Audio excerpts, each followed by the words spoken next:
आदरणीय गुरु सबको मैं नमन करना चाहूँगी, प्रणाम करना चाहूँगी। मेरा नाम हर्षिता साहू है और यहाँ से 10 किलोमीटर की दूरी में मेरा गांव है कुरमा तरई, वहाँ की मैं रहने वाली हूँ। और इस बिज़नेस में आने के पहले मैं एक नॉर्मल स्टूडेंट थी, 12वीं से पढ़ के निकली थी बस। और उसके 12वीं से पढ़ के निकली, उसके बाद लॉकडाउन लग गया था। लॉकडाउन लगा और लॉकडाउन के समय सबकी स्थिति खराब थी, आप लोग सभी लोग जानते होंगे। और मेरे यहाँ तो सबसे ज़्यादा मेरे यहाँ स्थिति खराब होने के कारण थी कि मेरे पापा ऑटो ड्राइवर। तो उस समय क्या हुआ, उस समय कि मतलब मेरे पापा ऑटो ड्राइवर थे, तो लॉकडाउन के समय क्या हो रहा था, ऑटो बंद हो चुका था, बाहर निकलना बंद हो चुका था। तो मेरे घर की जो स्थिति थी वो बहुत ही ज़्यादा खराब हो चुकी थी। मेरे घर में मैंने सोचा कि मैं कुछ करूं। मैं 12वीं से निकली, मेरा पढ़ाई में बिल्कुल भी मन नहीं लगता था क्योंकि घर की स्थिति इतनी खराब थी कि मुझे लगता था कि मैं अपने पापा की कुछ हेल्प करूं, क्योंकि मैं अपने घर की बड़ी बेटी हूं, तो मेरा भाई छोटा है, तो मुझे लगता था कि मैं कुछ हेल्प करूं, ये मुझे लगता था। और फिर मैं सोचती थी कि क्या करूं, पढ़ाई कर रही थी। मम्मी पापा बोलते थे कि आपको पढ़ाई करना भी ज़रूरी है, अभी क्या काम करोगे, ऐसा मम्मी पापा बोलते थे। लेकिन मैं बस सुनती थी, हाँ ठीक है आप लोग उनका मैं बात सुनती थी और मानती थी। लेकिन मैं जैसे ही 12वीं से निकली, मैं 12वीं से जैसे ही निकली और फिर मैंने सोचा कुछ काम करूं, क्योंकि लॉकडाउन भी लग गया था, पढ़ने में तो बिल्कुल मन नहीं लगता था और आगे मुझे कॉलेज करना ही नहीं था, क्योंकि मुझे जॉब करना ही नहीं था। इसलिए मैंने पढ़ाई में अपना इंटरेस्ट ही नहीं लिया। और फिर मैंने बस 1 ही महीना हुआ था, मैं सिलाई सीखने के लिए गई। 15 दिन मैंने सिलाई सीखी, 15 दिन तक मैंने सिलाई सीखने के लिए गई।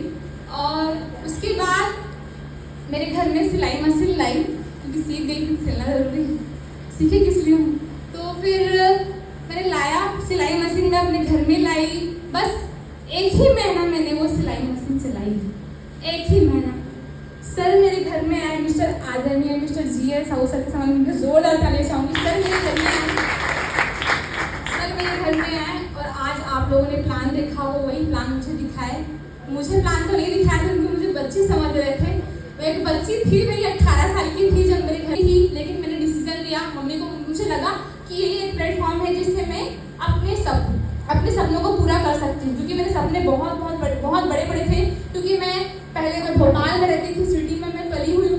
मैं 15 साल तक भोपाल में थी, आगे अभी तो 7 साल हुआ है छत्तीसगढ़ में आए।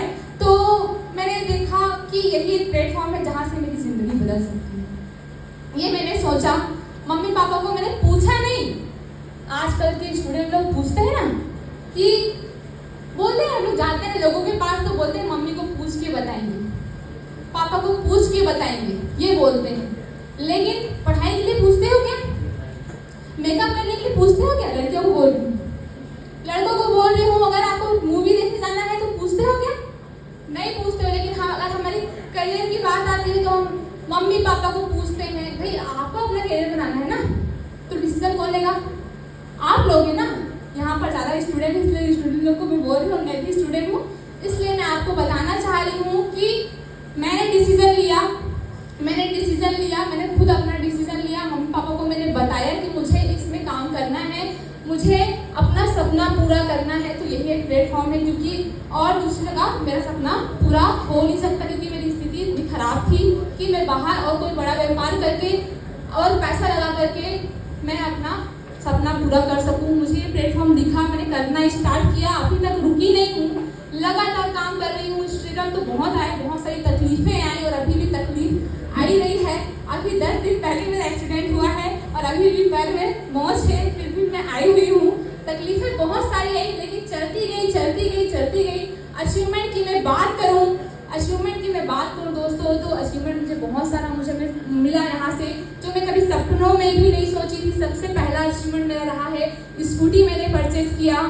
उसके बाद सेकेंड अचीवमेंट मुझे यहाँ पर मिला, गोवा जैसी सिटी में मैं घूम के आई। कभी सोची नहीं थी कि मैं गोवा घूमने जाऊँगी, सपने में भी नहीं सोची थी कि गोवा घूमने जाऊँगी। फिर मेरे को थर्ड अचीवमेंट मिला नैनीताल, इतना सुंदर जगह, वहाँ मैं घूम के आई इसी प्लेटफॉर्म के माध्यम से। उसके बाद मुझे अचीवमेंट मिला यहाँ पर अभी जो मुझे इनकम यहाँ पर प्राप्त हो रहा है आज। अगर और नेक्स्ट जो मेरा अचीवमेंट रहेगा, मेरा जो टारगेट है 2024 नवंबर 10 लाख की कार, ये मेरी टारगेट है, जो कि कुछ भी करके मुझे लाना ही लाना है। तो ये मेरा टारगेट है दोस्तों। और यहाँ पर अचीवमेंट की बात करूँ तो बहुत सारा अचीवमेंट है, छोटी छोटी जो अचीवमेंट है अगर बात करेंगे तो समय बहुत निकल जाएगा, लेकिन आज समय बहुत कम है हमारे पास। तो मैं इतना ही बोलना चाहूँगी, मंजिल उन्हें मुबारक जिसे छत तक जाना है, मंजिल उन्हें मुबारक जिसे छत तक जाना है। हमारी मंजिल तो आसमां है, रास्ता हमें खुद बनाना है।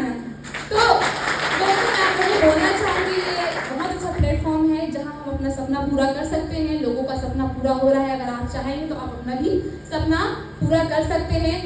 यहाँ पर मैं इतना ही बोलना चाहूँगी कि मेरा जो नेक्स्ट टारगेट है रॉयल ब्लड डायमंड का है, और रॉयल ब्लड डायमंड के साथ अगले स्टेज में आपको जरूर मिलूंगी। बस इतना ही मैं बोलना चाहूँगी। Thank you so much.